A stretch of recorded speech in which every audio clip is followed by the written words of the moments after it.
Welcome to Reality Bites.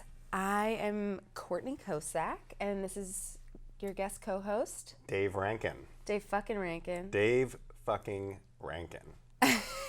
And we are going to be talking about sex, love, relationships, and dating in the digital age. So let's spill our tea, bae. Hubs. Coco. So, Dave, what's the origin of DFR and CFK? Well, that's the thing. I'm DFR, Dave fucking Rankin. We have CFK here, which I've been calling her that for like, I don't know how long.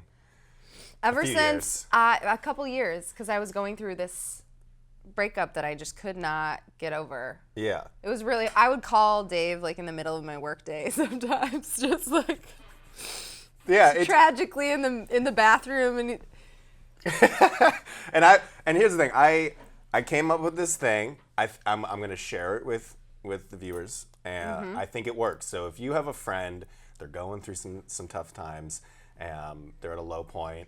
I have a little speech that I came up with. I think it works. We seem to have really loved it. You can just text people. We'll post the speech. You can say it in person. Like, this is how you say it in person. Like, someone's bumming. You say, this is what you say to them. You go, hey, do you know who you are? I love, first of all, I love how I'm interchangeable with any other person. Oh, yeah. No, I'm telling them they should do it too. So so this is what you do. You just go, hey, what's going on? Oh, you're bumming? Do you know who you are? Do you know who you are? You are Billy fucking Sanderson, dude. Doesn't that mean anything anymore? And then you just give them that speech. And that's what I kind of gave to Courtney, maybe by text. I don't know if I did it in person. But do you know, you're Courtney fucking Kosak. I did it in a car. That's where it was. I think you and Sophia had, which if Dave was on previously with our good friend Sophia, and I think you guys were talking about it, about how like it was ridiculous that I was going through, like I was so devastated, and you guys were like, I don't get it. Like, doesn't she get that she's awesome? And then you said to me, you were like, you're Courtney fucking Kosak. Then you gave me the real like fluffer speech. Yeah. And I needed it so hard. Dave had to give me It's a great speech. Just throw fucking in between their name and just say, do you know who you are? And then you just say, just drop the fucking in the middle. And they're like, yeah, you're right. You tell them some things that you think are good about them. Yeah. But really, the CFK has gotten me to where I am today. Yeah, CFK. It's a great texting acronym. I've had some low points. You remind me. I'm Dave fucking Rankin, So. Yeah, DFR. Sometimes we forget. And you just, by putting the fucking in between, it just helps reiterate to your friend that, like. How badass they are. They're badass. So try that. We recommend that move. Because it's been years and we're still DFR and CFK. Yeah, things are all right. And things are okay. I'll need it again at some point. Okay, so DFR, what's the latest? I haven't seen you really since before the trip, before the holiday. I know. It's been a minute. It's been a minute. Since last I was here, I'm still off of all the dating apps. Really? Yeah, which is a bit of a stretch for me. I have met people IRL. How? Through friends. I met a person through, and a holiday party. So, first person I met was at a holiday party. I don't think it's really. Is it still happening? Not really, because it kind of ended so fast upon the first time we met. It's kind of a long story, but essentially I kind of realized that this person's not in a position to date me. They were still so fresh out of something else, and they made that so clear right from the jump that I was like, okay, so, but I don't know if I really want to switch it to friends. But then what happened was I kind of just phased out, whereas I call spritzing. I just spritzed. You did that to them? Yeah, it was a little spritz, and I just backed out. And then, but then what ended up happening is she didn't want it to end. I didn't know in what capacity, so I kind of still, and so she was still hitting me up. And then it was just my birthday a couple days ago, and she hit me up, and she wanted to take me out to dinner for my birthday. And I felt like a girl who's going on a date with a guy who she doesn't really know about that well, but she wants that free dinner. I'm doing that.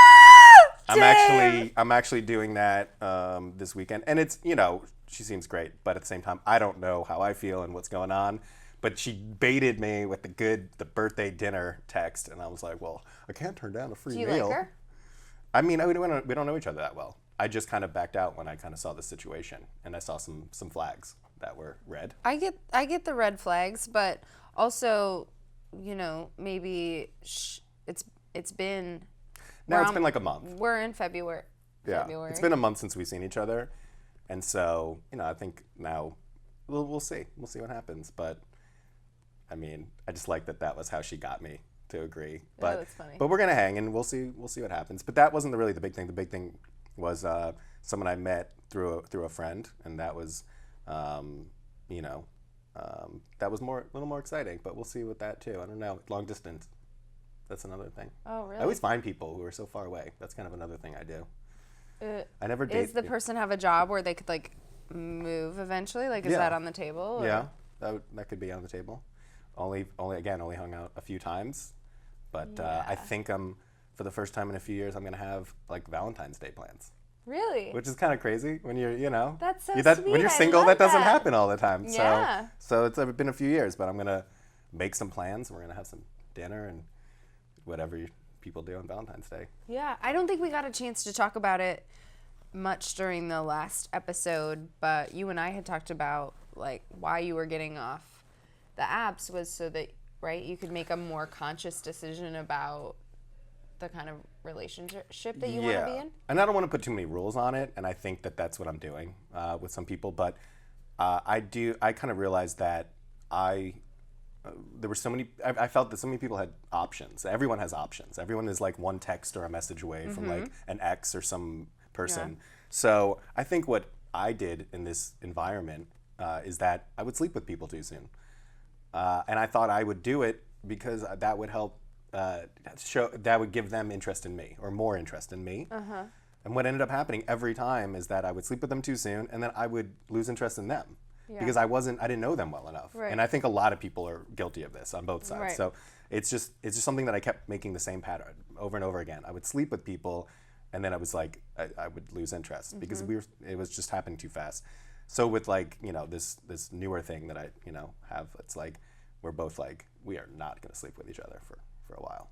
That's great. We're going to just take our time. Also, if I may, you, I think, would soothe I don't know if that's the right term, but like if you were feeling agitated about one situation or nervous about a potential outcome, whether it was going to happen or not, you would be like, oh, I have this other thing that I can take a quick hit of this, and that's going to make me feel better about this other thing, which is causing me a little bit of anxiety right now, whether that was like totally conscious or not. Yeah, but another thing I think a lot of people in this like dating age are guilty of doing. It's just, I was just, in the environment where it would almost it's like, undermine I felt bad about one thing thing you really wanted. Yeah, so that's the other thing. I mean, I don't think you should have too many things going at the same time. But yeah, I think I would totally do that. And I mean, I've had girls come to my place after going on a date with a guy and being like, oh, worst date ever, just to come and sleep with me. Like, so it's like, and I've probably done that too. And I've probably gone on dates with girls where like nothing happened or didn't go that well, and she goes to like some other guy's place after that to like get the hit of feeling, just get let me feel good. Yeah. Dave didn't do it. So I think all of this is a little mad to me. It's just like, what are we doing? You know? So I just wanted to take a step back. First thing was delete the apps, and then try to meet some people in real life, which I've done, and that's been cool. I feel like I do better in person than on these dating apps. You're great in person. Thanks. You're fun hang. You too. What about you? What's going on with you? I'm just like in love and shit. Oh, it's okay. In love. It's all right. No, I'm happy for you. It's great. I really like him. I made some conscious decisions in how I entered this and have been proceeding with this that I think are really healthy and good, and I'm happy about. And yeah, I don't want to put too much pressure on it, but it feels like could be forever. It's good, but I mean, I've known you for a long time. I've seen you in other relationships, and you a lot of times, like, I feel like, you've been questioning the moves or his, what's going on, and you're constantly in this like frantic state sometimes, and you just are not like that right now. Like, you seem really kind of comfortable and chill, and you're not hitting me up with any panic texts. No, I haven't. Or like, what does this mean? Which is what kind of we all do in the beginning, but you never really. No, Unless you're texting someone else. What does this mean? No, I'm not. No, I'm not. You're probably not, though, right? Yeah, I think the whole time you known me, I was in a longer relationship that was good at the beginning, but kind of up and down. And then when it ended for real, I was pretty devastated and didn't necessarily handle that in the best way, and kind of kept pursuing it for too long after it was like a dead animal. And that's when you started the CFK DFR. Mm-hmm. And then when I was finally over that enough to start dating again, which took a while, then the guy that I was dating at the beginning for like the first 6 months of 2016 is the one I liked him, but I would run away. Mm-hmm. Tinder guy, was it? Tinder guy. Yeah. And but there was some similarities, but I would get in this cycle, and then I would question everything about it. So I would send you these texts of like, what does this mean? And it's like, really when a guy does this, is this what it means? Yeah, and all that and it's stuff. like, but he'll let you know, like, yeah, that he really wants to be with you. Like, you don't need to look that. Yeah. I mean, I just try to tell that to all my lady friends. I'm just like, judge a man by his actions, not by his words. Which is good advice. You know, as a guy, I feel like that's a pretty big one. Guys will say a lot of things. I've said a lot of things. It's like, and like 40% of it's just like coming from my dick, and like I don't even really mean it, or shouldn't say it, or. I don't necessarily want to make this like put this gender thing on it, but I think it's hard for guys to turn down, to be really clear that they don't want something when they want to keep having sex with you. Mm-hmm. Really hard. Yeah. It's really hard. It's really hard. So they'll say a lot of things to sort of circumvent. Yeah, and that's why it's just don't even listen to it, because you don't know where it's coming from, like his dick or his brain. And so instead of trying to figure out what things he's typing and texting and saying to you are coming from what, motive. Yeah, I have no question in my mind. Like, there's no confusion. It's totally clear what the guy that I'm with right now wants, which makes it so simple. It's so nice to not be like, but in my fantasy, he's saying this, but I don't know. I could interpret this 20 different ways. It's like I have no doubt. I know. And then like the older I get too, it's like the less I want to give advice. Like we'd always talk about these kind of scenarios, and like I just turned 36, and I'm just like, man, I feel like I know less now. Like I'm like, why are people coming to me and asking for dating advice at all? But I like to give it, and I like to talk about it because it's just a thing I like to do. I don't know if you noticed, I'm on a podcast talking about it, but I like to talk about it. Kind of an expert. But I'm not an expert. I don't know what I'm doing. No, I think there's some, you glean things from your experiences, and what you really learn is what doesn't work. Doesn't work. I know a lot more about that.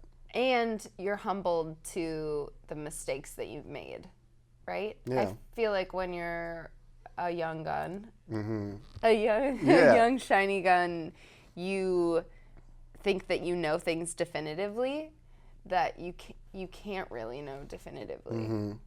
So one thing I kind of knew always about me, because of I look at my successful relationship, the 5-year one, and I think about the things that I really liked about it that I've never found since then. And then how kind of like in this newer thing with someone that I kind of have it again, and I'm like, oh wow, that's such a good sign. Yeah. And I realize that I love pet talk and cute talk. Oh, and like cute. I don't really do that with a lot of people, but I did it. So we had like our own little secret language and our own like world that we created with all this lingo. And I ever since I've been single, because maybe I'm not dating someone long enough, but I love that. Like I love coming up with like our own language. A lot of guys don't want to do that, and a lot of girls don't want their guy to do that either. So you have to find someone who like wants that. Yeah. Like another cat person or something, but like who wants the baby talk. But like I love that, and like it's kind of exciting to me right now to be like, oh, I might be able to do that again. Yeah. Oh, I like it. I can't wait to see where this goes. And I just like to see you You'll dating. meet someone eventually where I'll be like, hey, Pookie girl. Hey, Pookie girl. You're like, what's going Meet Pookie girl. And she'll be like, Oh my God. Nice to meet you, Pookie. I'm CFK. I'm CFK. We have an awesome guest on today. We have Bridget Phetasy, who is a comedian and a Playboy sex columnist. Wonderful writer. Yeah, really Great cool. writer, yeah, and touches a lot of really interesting different things in her year and a half, basically, tenure, a little over a year. Mm-hmm. And she's another person that is humbled to the fact that she doesn't know everything definitively, and you can kind of see it in her writing, and it's like so human and honest and beautiful to see. Yeah.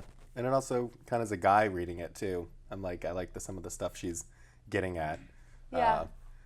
After reading her articles now, I'm going to spend the next few weeks just trying to determine if I am an asshole or a pussy or an alpha male or a beta male, because there's a lot of hybrids in there in her writing, and I'm trying to I just want to hang out with her and be like, hey, so what am I? Please tell me. Please define me for me. Please define me so I can go on to, am I a pussy or an asshole? Okay. Yeah, and which is. Well, I'm a comic, so I'm Oh, right you at were low on the real, scale. I'm real asshole, I guess, because I'm a comic, but I don't think that is necessarily, and she would say too, not all comics are created equal. yeah, I know. Well, In the asshole sense. sure. But we're right next to personal trainers on her scale. You're the third lowest thing. It's pretty bad. It's not pretty great. bad. Anyway, she is a delightful soul, and we are going to be right back with her. Join us. Hey guys, it's Courtney again, and I want to turn you on to one of my very favorite things, and that's the Lola tampon subscription service. It has made my month so much easier. Here, let me tell you what's so great about it. First of all, the company was founded by women for women, which I absolutely adore. Girl power. One gnarly thing about tampons is that the FDA doesn't require brands to disclose all the ingredients, so most of them don't. And a lot of major brands are using synthetic ingredients in their tampons and also treating them with harsh chemical cleansing agents, fragrances, dyes. Ugh, not Lola. Their tampons are 100% cotton with BPA-free plastic applicators. Yes! Shout out to not inserting weird chemicals in my body. And the subscription part is legit the best. It's fully customizable for exactly what you need for your specific body and super flexible. You can change, skip, or cancel at any time. Plus, they're now offering pads and liners as well as non-applicator tampons in case you want to go even more environmentally friendly. Basically, I love Lola tampons, and you're going to too. So to save 60% off your first order, visit mylola.com and enter BITES with a Y, always with a Y, when you subscribe. That's mylola, mylola.com, promo code BITES. Come on, let yourself fall in love with Lola. They will never hurt you. Hi guys, we are back with DFR and our guest for today, Bridget Phetasy. Hello. Hi. Playboy sex columnist and hilarious comedian. Do you hate when people do the girl version of that word? No, I don't care. Yeah. What do you feel like, Dave? The girl version? I hate when they call me out as pretty after they've introduced a lot of men as funny. That gets awkward because then the audience is already set up for some kind of expectation. So they'll be like, a very funny guy. And she has a pussy. Yeah. Here we go. A very pretty lady. Are you ready for a pretty lady? I'm like, I'm not that pretty. Oh my God. How pretty are they expecting? That's hilarious. Okay, so we do a little get to know you game. Ooh, fun. Out of the fishbowl. So go ahead and pick a question. All right. Do I read it? Yeah, you can read You it. got two? Oh, it's one big one. What's the craziest thing you've ever used to masturbate? Whoa. Of course I picked this question. Actually, I think it's probably a jet stream and a jacuzzi. Okay. Yeah, I feel like that's kind of standard. Is it? I've used it. Like, Yeah, I feel like water pressure is like a normal Water, yeah, thing but I too. feel like it was like a gym jacuzzi.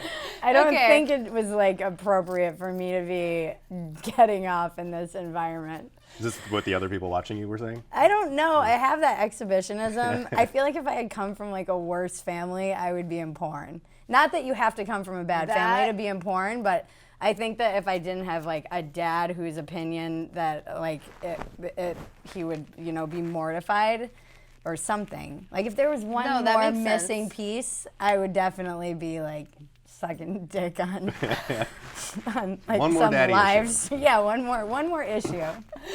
What about you, Dave? You used anything crazy? You fucked a pie? You ever fucked a pie? I've never fucked food. I'm like super boring. I don't think I've ever used anything. Like a weird sock? Like a sock with a cat on it? Or like probably have used the sock thing. The sock's a good technique, you know, keeps it clean, goes in the sock, you know. I always thought it was kind of dirty. Like even a clean sock is like kind of dirty. What's yours? I've masturbated with a toothbrush holder.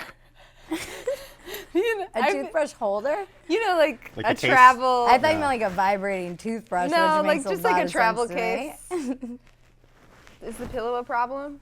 Yeah, sorry. Dave, It was put up the. against the microphone. Dave's got a cat problem, so like he's really. I just saw the clean. pillow and I'm like, Dave has a pussy problem. it's good behind me. It's fine. Yeah, and honestly, I used the toothbrush holder like as a teenager, and then I again went through a drought and used the toothbrush holder as an adult. You went back. I went back. I know, it's like just drive to the store and buy something real. Do you know what I mean? I should start fucking pillows again then, maybe. You know? Oh, Forgot- pillows I used for to you. do that. Yeah, back in the day. I should recently get back got in that my game. first vibrator, That's like ever. no I'm toys? 38 years old. I've never had a vibrator. Oh, wow. Yeah, it's like my friends were like, "You're like the sex advisor. That's like finding out a wizard has no wand. What Yeah. is wrong with you?" Yeah, It's like yeah. Harry Potter, but I don't have a wand, and it's still in the box. My friends are like, "What do You think, haven't it's even like a used Barbie?" it? No. Oh my God. I was always just not interested. I just wanted like the real thing. And then I went through this after my last breakup. There was like a long spell and I wasn't that interested in dating for a long time. And I drove to, what's the place on Sunset? Hustler. I drove to Hustler in a desperate fit, like in the middle of the night one night. And like, that's where I purchased my one and only vibrator. I still And I literally, you guys, I'm just being way too open today, but I literally used it in the car on the way back. I love that. They have those little ones now that you can use anywhere, and like with technology, wasn't it's a little one. crazy. Remotely. Okay, TMI. Let's TMI. do another one. There's no such thing. People need to be liberated from their sexual fears. Like desperately driving into CVS, like, did it come with batteries? Okay. It's not. On See, the way that's the thing. home. Mine needs to be charged. It's like one of those ones you need to charge up. And I'm like, this is too much work. I need this to be immediate. How do you feel about farting in front of your significant other? I'm like, I'm interviewing you guys. I don't like it. I'm too. so squeamish about that stuff. I hate poop jokes. Yeah. I'm not. No, I like the jokes, but the actual doing, like, any trace that I am like a gross human, I'm not interested I'm in not that. into it at all. I when I was a kid, I used to have to block my ears when I was in like my school, like restroom, just so that, and like sing so that I could pee because I had I would get stage fright. Yeah. And then I like have a lot of issues, I guess. And then I was in a private Catholic school and I was blocking my ears and singing, and I came out and this mean little boy had gotten the whole class up and they were all listening to me sitting there singing and peeing. It was so mortifying. Man. And then after that, it was like I had issues forever. Yeah. Same thing though, like the plops of the poops. No. I'm like, No. no. I'm not interested, and I'm not interested in like, any sort of farting, pooping situation. And the guy that I'm seeing right now is equally disinterested in sharing that with me, which I'm like, great, let's just pretend like we don't do gross shit. I ever. always wanted to be one of those couples, though, that, like, where they hotboxed each other under the covers, where they had that level of, like, love. Or just and comfortability. Or just knowing that person. What is it, a Dutch oven? Yeah. Like, I genuinely think it's gross, but I think a tiny part of me also believes that person would abandon me. And like, that's what I admire about them, that they just can do it and not be like, am I gonna be deserted for farting like this? Yeah, I do think I was more comfortable when I was married, that's for sure. Oh, you were married? I was, when I was like in my 20s. I was married for 5 years. 5? That's not a super short marriage. No. No farting in 5 years? No, we were. Okay, I think okay. I remember being a little bit, I was drunk a lot during that period. Yeah, okay. I basically got married in a blackout and came to, I was like, I'm married to a Russian? What happened? And so, yeah, I think there were times where we were comfortable enough with that. He was too? Bodily. Yeah, I think so. I mean, I was... Yeah, that whole not phase your best is a little time. bit of a blackout, Yeah. brown out. I feel like as a guy, and I don't know, maybe we eat terribly, but I'm always in some stage of could poop. Like, it's either like I could fart all the way to have to poop right now, but it's never like I don't have to fart. Like, I could probably fart right now. So maybe that's just me. And I eat But are you pizza okay every with day. sharing that? Not really. I feel like my stance on it is if with someone we're close and they fart, I'm cool with it being a noisy one, but not a smelly one. Like, if it's Yeah, noisy, I would rather share the noisy than share noisy, even though that's more embarrassing. The smelly one, that's when they're going to be like, oh, you're kind of judgy, maybe? It's Yeah. just making me so uncomfortable, even then. Even just talking I about it. know. I'm like I know. squirming in my skin. Totally. I You just picked it. I just didn't feel like want to. smell is like more revealing. Or Exactly. for It's like, some- oh, you're toxic. What's Like, going you're on dying with on you? the inside. You are dead inside. It's Yeah. true. Oh dear God. Okay, let's do one more. All those times you said it. What's the best way to approach a conversation about exclusivity? Well, it's not like I'm a sex advice. I was like, fuck if I know. Just kidding. When was your last relationship? That's a good question. Both my last relationships were kind of, it was like the circumstances forced it. So What does that mean? Yeah, I guess I should elaborate on that. That means in one instance, I was traveling around the world. I just put a backpack on and went traveling for 2 years around the globe. Rad. It was amazing. I recommend everyone do this once in their life. Just get a one-way ticket and no plan and go. And I met a guy, and then we hit it off. And because he was not a backpacker, our financial circumstances couldn't have been more extreme. He was very wealthy, and I was a very poor backpacker. And so just by virtue of that, he was like, let's go to Europe. And so we ended up traveling together. And so it was like automatically we were living together. So there wasn't a conversation. We were just dating and then traveling together, and you get to know someone pretty well. Speaking of bodily functions, when you're traveling together, when we were in Egypt, we were like, it's the diarrhea that binds us. Like, we're bonded forever. Oh. Because you get sick when you're in foreign countries, Yeah, and yeah. you're in one bed, there's one bathroom, and you can't hide from it. So you really do kind of get that marital bond early. And then another time Did you just break up as soon as the trip was over? No, I freaked out. I basically was like, I'd rather be, he really wanted long-term marriage, and I was, and it was that's the thing about guys who have, not all guys who have a lot of money, but in general, when I've dated wealthy men who are businessmen, they think it's oh, that's adorable. You want to be a writer. You want to be it's like a cute little hobby.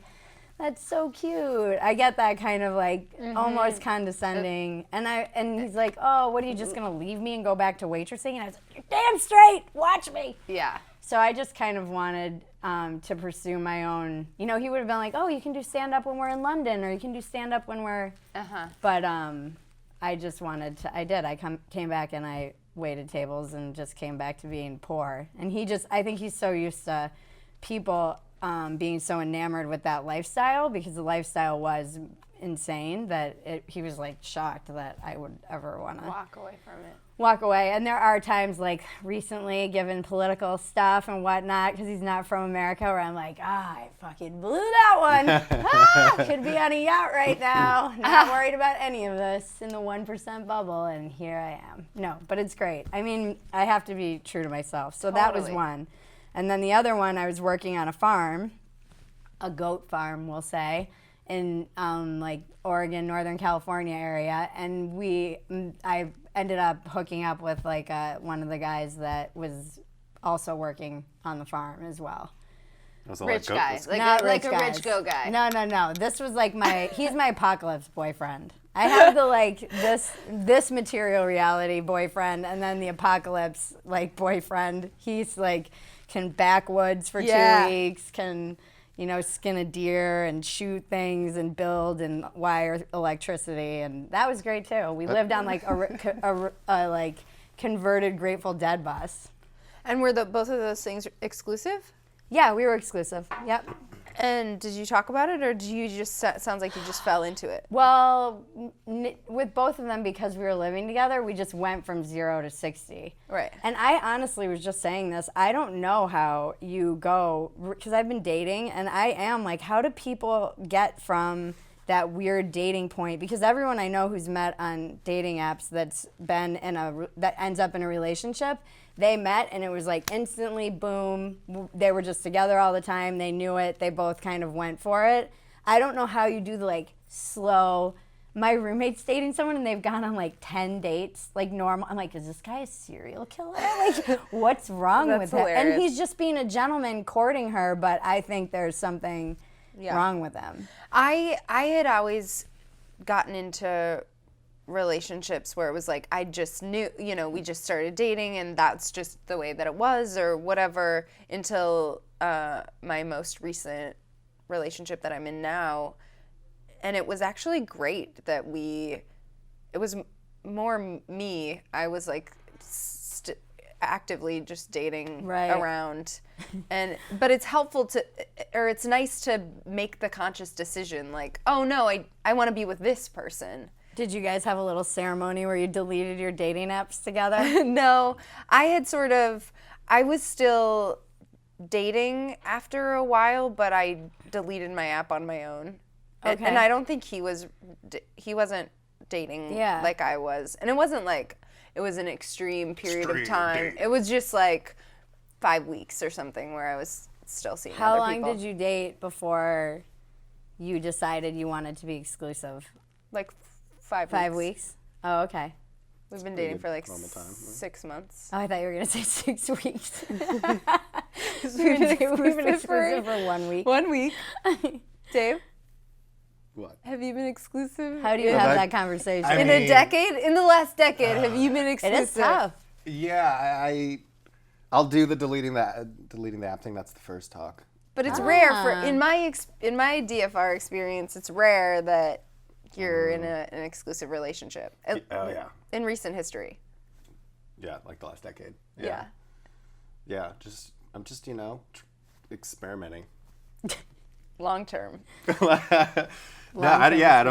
been very rarely where I've felt that conversation was needed. But I will kind of do what you did, which is like if I put in my head that I want to be exclusive with someone, then I'll just kind of delete it on my own. I don't want to make a big thing. Yeah. No, go ahead. I'm glad that it was my decision and he wasn't like prodding me or anything like that. I knew that that's what he wanted, but I did meet a guy and we had a lot of chemistry and I expressed that I wanted something meaningful. So that wasn't like, oh, I want you to be exclusive, and we hadn't even been dating long enough to have that conversation, but it did nip it in the bud early because I said to him, look, if you're not in that place, let's just not continue. Right. I don't want to sleep with you. I don't want to carry on if you're just in this like bachelor DFR mode of. I love that this is the goat guy? The term too. No. This is an LA guy, actor. We're the worst. No, I don't know. I don't think that they're that you're the worst, but I do think there's so many options for you that I can understand why, as a man, you just want to sow your wild oats as long as you could.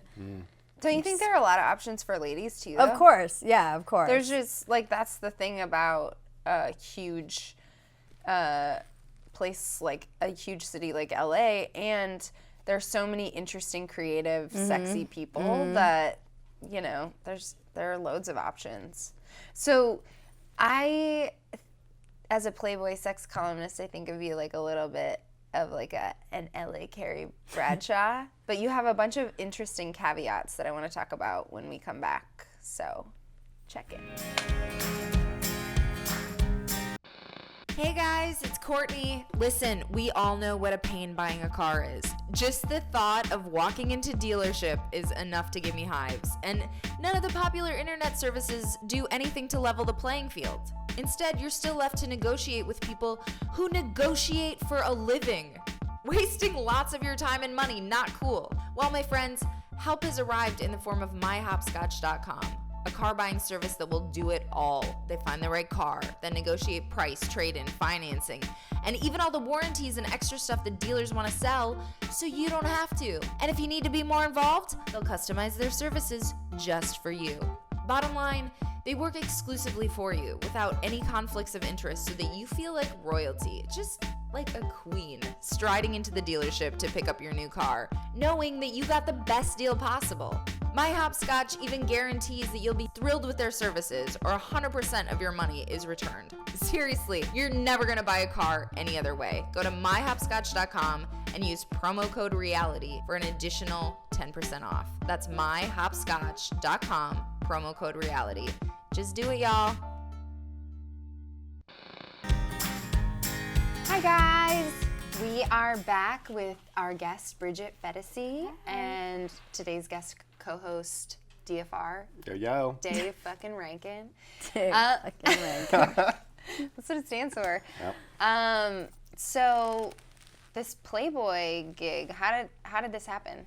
Twitter, honestly, how Really? everything in my life happens, apparently. Yeah, I came back from traveling, and I didn't have a job, and I couldn't even get so much as a waitressing job, and I just, I quit drinking, and I was still drinking at the time, so I was just drinking a lot, and I had been on Twitter, but didn't really understand it, and then I stumbled into the writers people, and I was like, these are my people, and then I just kind of studied it for like 2 weeks, and decided that I would make it my job until I actually had a job and try and meet people and whatever. And so then after flash forward, I guess a couple years, someone introduced me to the comedy guy at Playboy because I had written something for Medium that went kind of bonkers. It was Bill Cosby Raped Me Kind Of.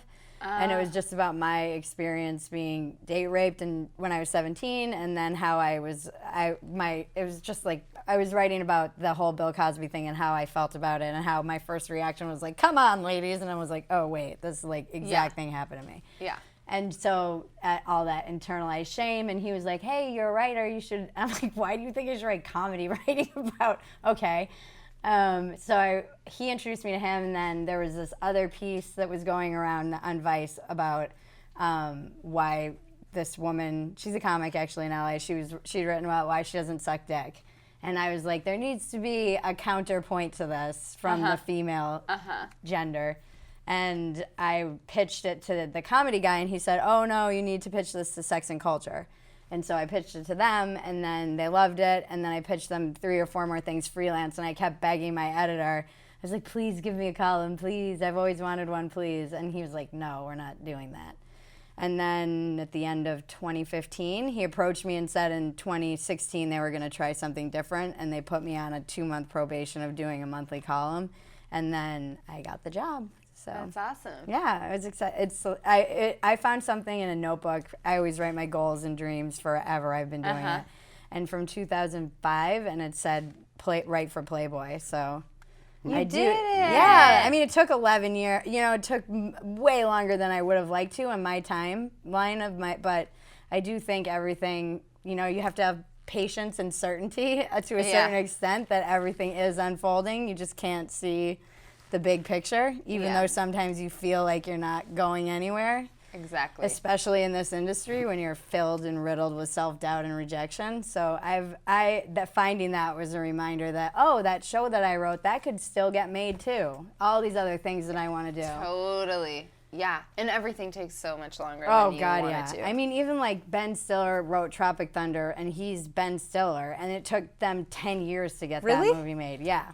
And that's a genius, hilarious movie with someone who has a name and parents in this family, and it took him that. So even hearing those things, like even when you have... Can you tell my dad this? Yeah. Okay, awesome. Just direct Thank him to you. Need this. Call my dad, just reassure him. You know? No, I think, you can't give up. Persistence is everything in this crazy industry. And Well, your writing's awesome, and I really enjoyed like all the articles that I read. I like that it's mostly about sex and dating, but then the apocalypse seems to be a there common is theme. like that theme. No, you talk Even about today that on is- your podcast too. You're just like You keep kind of throwing that obsessed in. with doom, so kind of just have a little fetish. I know, even when you texted me, I was like, it's the end of the world, woo! You're like, okay, yeah, see you soon, crazy. Is there it soon? is that. Is it going to be soon? do you I think? don't know. I since I was a little kid. Fingers crossed. Yeah, right? fingers crossed. Hope the world doesn't end before I make it. It's still all about me. Yep, she'll be fine. No, it's one of the, I've had like recurring dream from the time I was a little kid that we were occupied by the Chinese, and I thought that was funny forever until like recently where I'm like, maybe I should take that reoccurring dream a little more seriously. Like, are you manifesting this? No, I'm not that powerful. You did the I Playboy might thing. just I mean, be you might do seeing this it kind in of the thing. I cards. don't know. Yeah. It just took 50 years, It but just we took were 50 occupied. years. Learning Mandarin. Hashtag. Oh, God. No, so that is, I don't know what my obsession with that is. It is, because I always think we're so comfortable. And maybe it was traveling and being in places like India, but we're one big, even in an earthquake, when you ask people in LA if they're prepared, they're fucking not. No one's got, I have water and food and rations, a go bag in my car right now. You do? Yeah, all the stuff. I'm a crazy person. When I go to the Hollywood Bowl, I'm like, all right, I scope out where I am. I always know like what the exits are in any situation. I'm always counting people wherever I go to just get an idea of how many there are. I witnessed a shooting in LA, and it taught me a lot just from what the questions the officers asked me. And so then I started just doing quick, like, those memory tests. You're like low-key neurotic. I love that. Like, hello, world. I'm a crazy person. Yeah, like you wouldn't necessarily think. I mean, there are apocalypse traces in her writing, Yeah. but like it doesn't seem like you're like, like, I'm counting actually- people at the Hollywood Bowl. Like, how am I gonna get out of here? I do a lot. It's so much in my stand-up, and I did a show in Vegas on Friday, and this guy who ended up like beelining this really hot Australian after my show, he came up and he was like, "You're right about the apocalypse." And we ended up like bonding about it. And he ended up being some IT guy, and he knew a lot of stuff. And he's like, when you make jokes about the grid going down, it's a lot closer. People who know, they know we're like closer than we think. Oof. At all times. He's like, you don't even want to know. You don't even want to know. So a couple things are very interesting that you wouldn't necessarily think about you as like your persona as like a Playboy sex columnist. You would like this obsession with doom. The sobriety thing is Yep. kind of like an interesting I have a long history with. substance stuff. Yeah. I mean, I was in rehab at 19 for heroin addiction, which like Really? kept me, it kept me out of, but it kept me out of sobriety for a long time because I was like, as long as I'm not using heroin, anyone would get addicted to heroin. No.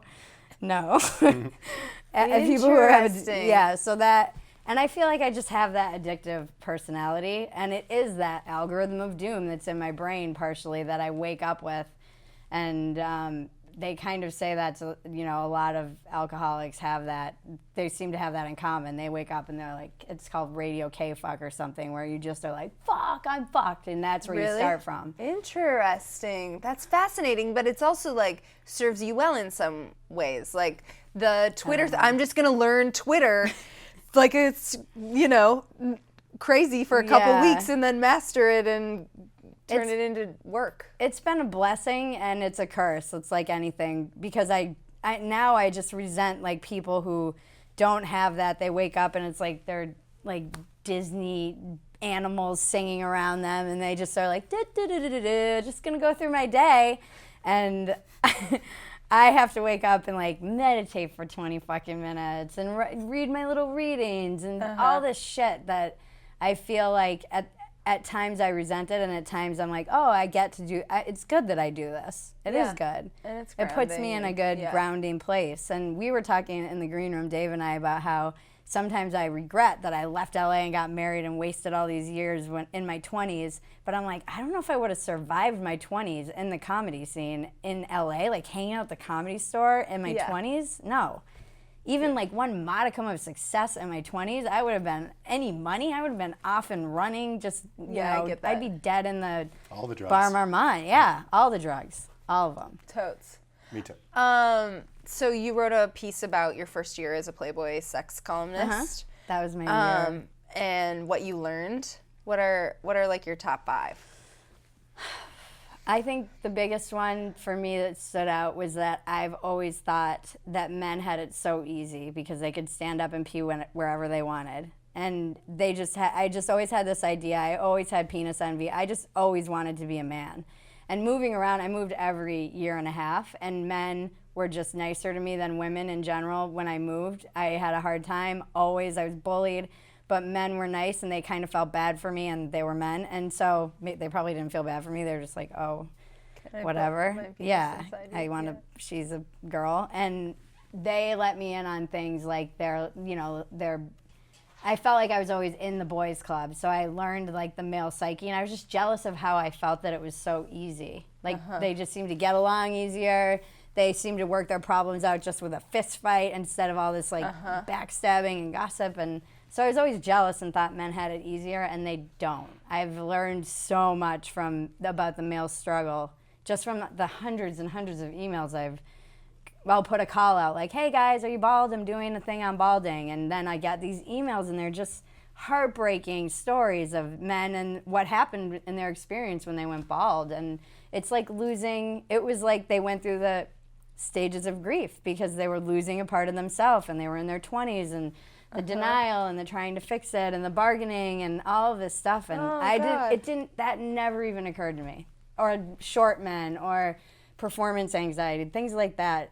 And when you look at the numbers, men are really actually struggling right now, like really struggling, just across the board. Have you always dated men? Do you just date men or women, or what's your?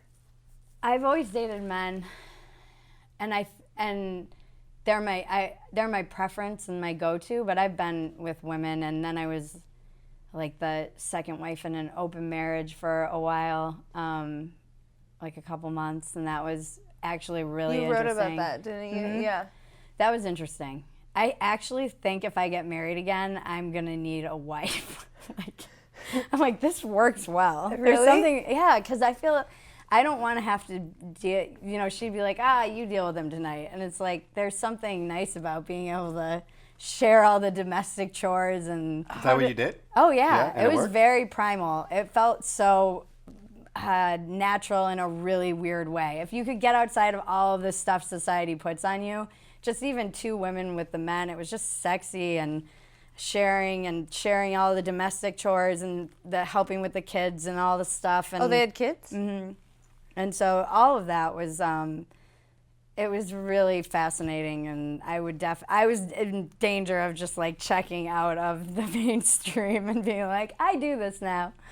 I want to have a baby and be on this like commune. Was it love? With her more so than with him. With him it was just like primal. He was such an alpha male. I mean, just the hottest man ever, maybe, that I've ever encountered. Really? And just good at everything he did. Everything. He kind of came up not through any systems. He was homeschooled. He wasn't taught any organized religion, so he was allowed to just organically occur. And he was allowed to pursue whatever he wanted to pursue. So he's like a black belt in this, and just wrote these amazing, like, spoken word, and threw knives, and grew stuff, and learned everything. Just amazing. Had weapons just amazing person.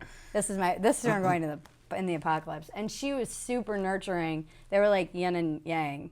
She was very nurturing and loving, and I felt like it was so nice to just get fucked and then roll over and have like all of my emotional needs met by a really beautiful, tiny little woman who was soft and loving. So I felt like I got both of what I needed. Worlds. Exactly. What wound up happening? Like, it's still weird. It's just weird. I don't know. It's weird being inside someone else's marriage. You know, they've been together for a long time. It's just weird being a third. I felt like it was me taking care of them, and them. No one ever was like, "How are you doing, Bridge?" I didn't feel like my needs were even considered. It was always me considering her. Are you okay? Are you okay with this? Are you okay? And that, you know, was cool for a while, but over time, I could see that would be, given my history and all my issues that I know I have, that would be like a very bad situation for me. So you left? I did. Okay. I'm a runner. How old were the kids? I'm a runner.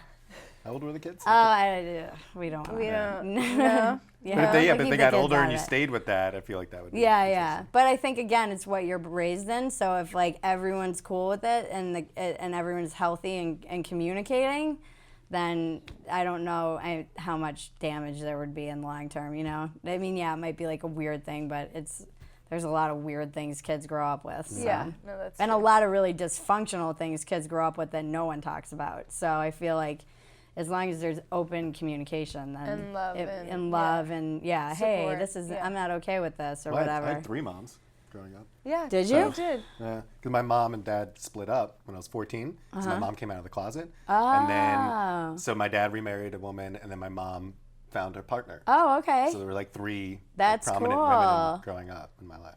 So it's kind of interesting. That's really cool. It's a little different, but still multiple. Yeah, but that's what I mean. I know a lot of people who come from divorce who are some of the most healthy, balanced people yeah. I know, and a lot of people who have parents who are together and they're not. So I don't know that there's like some secret formula to it. Right. Where it's like, oh, if you come up in this environment, then you're for sure gonna be okay. You also wrote about your sexual bucket list, or the sexual bucket list. Oh, for men? Yeah. Yeah. The 27 things. Yeah. I can't remember all 27 of them. What or are your any of them. What are your top ones? I don't know. That was more for men. You mean just in general? Yeah, sure. Things you have to do. I think Yeah. everyone should do a threesome, at least have a threesome, do a threesome. It's like Do a smoke, threesome. smoke the weed. Like I'm talking Do the about. Like, pot. I've never had one. She's a hack and a fraud. I haven't. Really? I've like had some. I mean, I've had interest, but it's not. I don't know. There's something like I'm just a very. I think I would be jealous. Or, Yeah. I don't know. Is that something that you would recommend more for someone who's single or someone in a relationship and that should do I that don't with know. their partner? The relationship, it's That's tricky, tough. right? It's a rabbit hole. I think if you both go into a polyamorous relationship and that's the situation that you've set up, and you know, and again, it's all about communication, and you enter into that relationship, and then it's a little bit easier to bring another person in or whatnot. I think if you're in a marriage and you're getting bored, or you're in a relationship and you're like, let's spice things up and open up the relationship, it gets gnarly really fast. Yeah. And that's not to say people don't make it work. They absolutely do. But in my experience, I've seen it go horribly wrong. Because once you open up that door, especially men being men, no offense, but a woman might be like, let's do this one time, and then the guy does it once and it's like, can we do this forever? Yeah. And it is like those, you have to be really comfortable. People do this and they don't make rules. I went on Thrinder just kind of as an experiment to it's now called it's called something else now because they got sued by Tinder. It's a great name, though. I love that. Yeah, Field it's called now. And they'd be like, hey, come to our, have a threesome. But I was like, have you talked to what's your wife think? Do you guys have rules? What's allowed? What can you do? What can't you do? And if you don't have any of that, it's just a disaster. I mean, you have to have those basic conversations before you even go into it.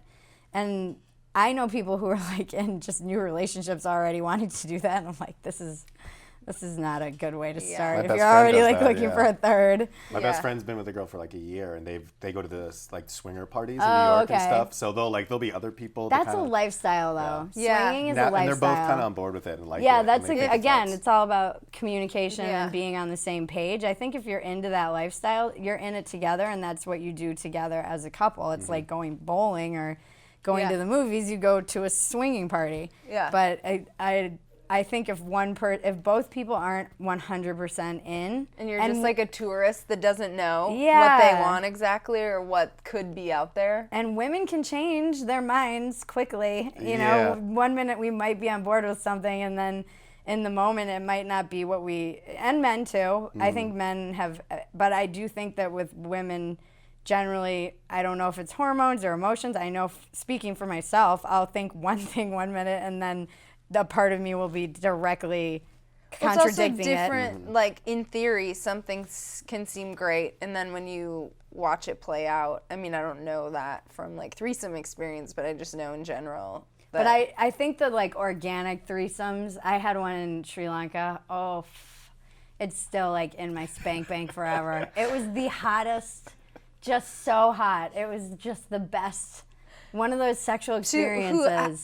Two girls. It was my friend. We were traveling, but we were just like, I don't know. It was just one of those things that organically happened, and it was just so hot. So many of those images. Threesome, but not paid, right? I think did you clarify that in the article? Yeah. But not paid. So you can't pay for it. It has to be organic. Organic. Those are great. I mean, you can pay for a threesome. I have no judgment on that, but I think that doesn't count as like a bucket list thing you get to like, it's better if it's just organically. Have you had two guys? No.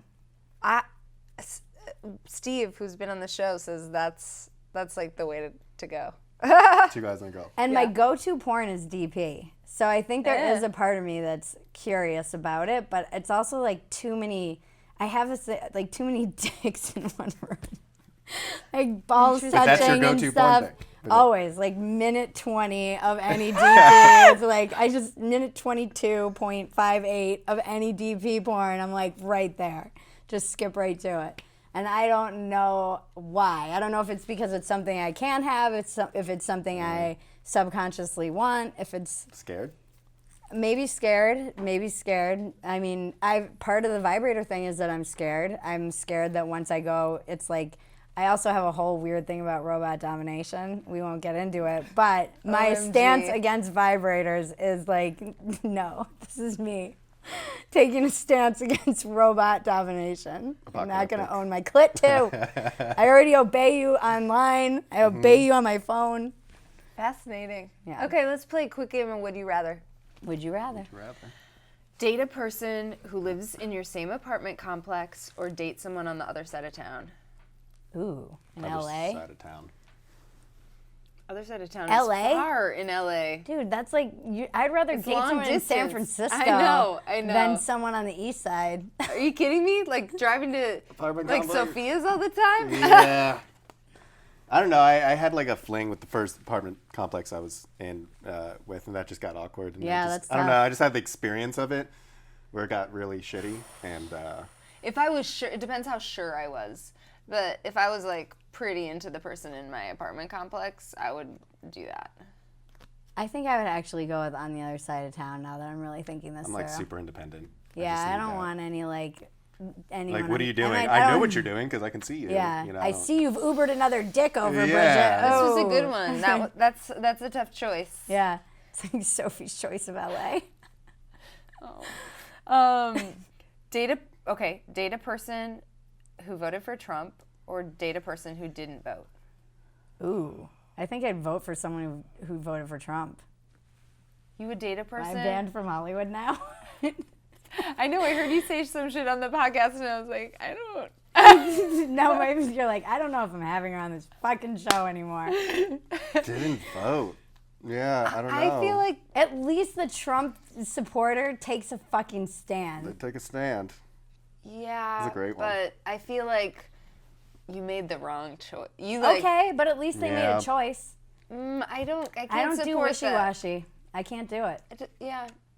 I don't. That's Because not my personality type. Because if I was to date someone who was a Trump supporter, then because I watch news every day, it's like it's always something. It would just be me It going, would just ha! constant. It would just be like we just keep butting heads. Oh yeah, the Trump support. I just don't think we're gonna be It just wouldn't- what the other person wants. Like I don't think we're gonna. I'm just gonna keep bringing it up. It's not like I would never. I mean, I'm a pretty liberal person. Like it would be hard for me to date, any person that was on the other side of that, really. But him especially. Yeah. Do you know what I mean?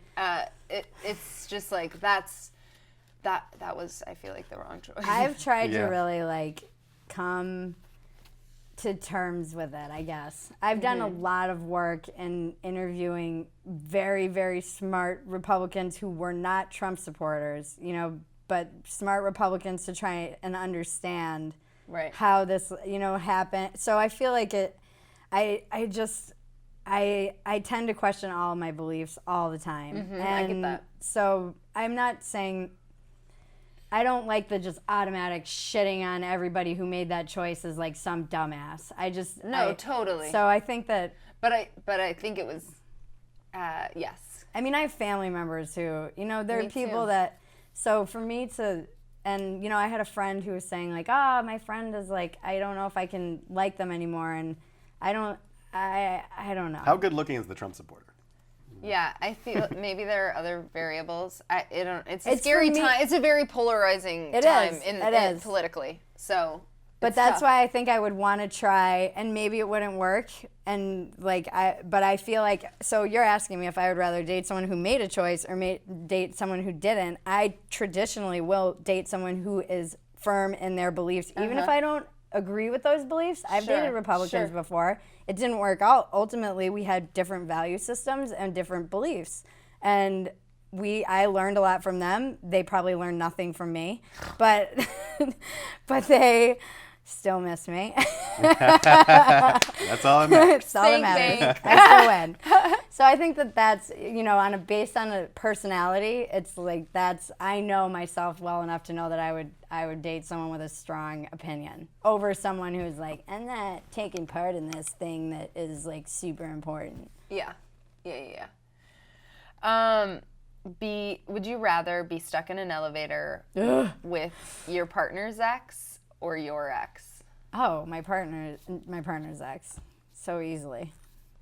I'm cool with all my exes. I'd probably fuck my ex if I was stuck in an elevator with him. I'm cool with all my exes, yeah. Yeah, I'm cool with them. I'd just be worried. Do we have enough water? Yeah. Yeah, I would choose. So you chose your own ex? Yeah. Yeah, I would go. I think I would go with my own ex. I wouldn't. Yeah, I wouldn't want. And like, I like we my have a partner. Well, yeah, at the elevator. Threesomes? If we're never getting out of the elevator and it's going to turn to cannibalism, Partner's ex. still my ex. Yeah, no. Yeah, I mean, if Because who knows, her ex could be a big guy, and he's going to eat me. I won't even This get is in getting. an I'm trying to go elevator. doom with you. I won't even get in an elevator without water. That's how back to Okay. my craziness. I can't answer this question the unless there's water in apocalypse the is elevator. coming. Be laughing less. So thank you for coming. This flew by. Bridget, where can they find you on Twitter? On Twitter, I'm Bridget Phetasy, Phetasy. I'm primarily on there. I don't really Instagram, but I'm there. I don't Snap. I'm like Bill Belichick. I don't Insta-face. I don't do any of that. Your column is monthly? It's weekly. Weekly now? Yeah. No, it has been. So, but now I'm doing the Advisor and the magazine as well, so you have to subscribe to Playboy now. And I'm doing, but yeah, it's weekly, Just the Tips column on Playboy.com.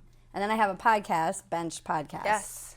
And so check that out. You guys are like 8 or 9 episodes We're deep? like 10 deep now, yeah. 10 deep. Or Ooh. 11, yeah. It's getting fun. I mean, we had a couple come on and they almost broke up on our podcast. Doing God's work. Dave, you're at Says Dave Rankin. Says Dave Rankin on Twitter. Follow the show at Reality Bites Pod. Bites with a Y always. And email us your questions at realitybitespod@gmail.com. And join us again next Tuesday. Thank you guys for having me. You're welcome. Thank you. Bye, guys. Hey guys, make sure to subscribe to the channel. There's gonna be new episodes every Tuesday. And subscribe on iTunes. Follow us on all the socials. We're at Reality Bites Pod, Bites with a Y always. And email us your questions at realitybitespod@gmail.com. See ya! Bye!